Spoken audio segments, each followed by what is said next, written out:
well, I know Samiyyah would have less knowledge base, and so would I, as far as that statement, but you would as a senior journalist. Would you agree with that statement, that this is the weakest government?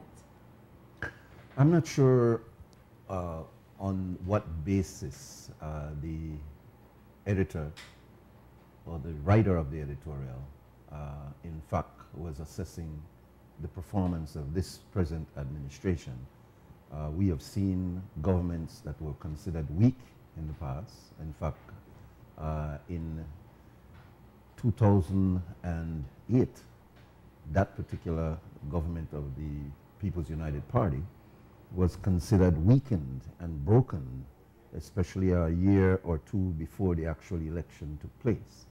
But when it came in 1998, it was a government that was showing great promises, great fulfillment of its goals, etc., etc. But it had weakened.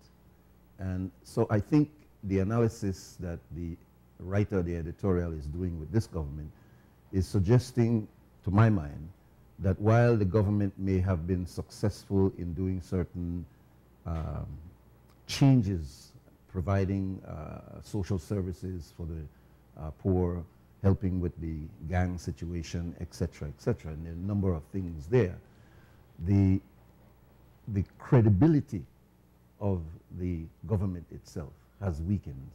And in such a short period of time, less than halfway in its administration, it's already showing signs of weakness. And I think that the comment of the Prime Minister expressing his emotion and saying how distraught he was is a clear indication that if the leader himself is looking at his organization as weak, how should us out here assess it except that it is weak? So I tried to put it, it's kind of a large answer there, but I'm putting it in the context that I think it's the present crisis that has brought it into this position of its perception of weakness. Yeah. I want to also add that one of the things that makes this government particularly vulnerable is not necessarily the government itself, but like this editorial points out that people are becoming, well, and I like that the editorial pointed it out because that is my perception, but like YaYa said, because I'm young and I thought I've been paying attention, you know, all throughout, but you know, the depth to which I understand and my analysis, you know, is growing because I'm getting older. So it seems to me that people are becoming more engaged, but I like that, you know, something with, you know, credibility, and I can't talk about, you know, the past so much because I'm young, but I like that this editorial pointed out that people are becoming more engaged, that, you know, so there are more people involved in the conversation. So in that sense, then the government really has to walk the walk, you know, they really have to, you know, be on their P's and Q's, which I think, you know, we're in a sort of a transitional period that the people are becoming more sophisticated, yet the government, for the most part, they're still practicing an old type of democracy, which really wasn't much democracy at all. Exactly. So I think too, I don't know if YaYa wants to move to another part of the editorial, which I thought was even more profound. And it's about the second or third presentation of this idea by the editorial writer.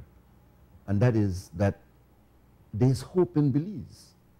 Whereas some years ago when we said, Lord, where they going? This boy, Belize gone.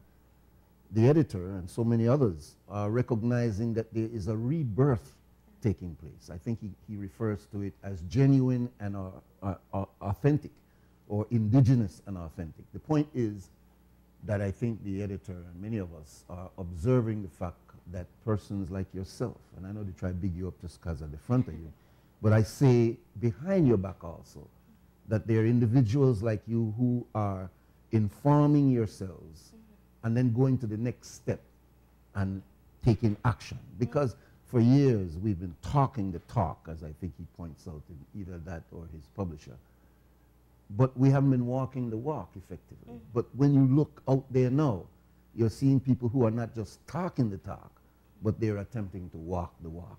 And I think that that, to my mind, is the strong point of this particular editorial. It gives hope for the Will Mahers, for the YaYa Marins, for the Samiyyah. There's so many others that are out there who needs to know that I am not working in a vacuum. I'm not by myself, but this thing like mercury, it's connecting with other elements that are thinking the same. It will grow in its influence, and it will therefore be able to make a change. Whether it's change a government or more changing the government, I think we need to think about changing the governance process so that we don't put in the change individuals and then carry on the same thing. That, to my mind, is coming from conversations like these. Well said.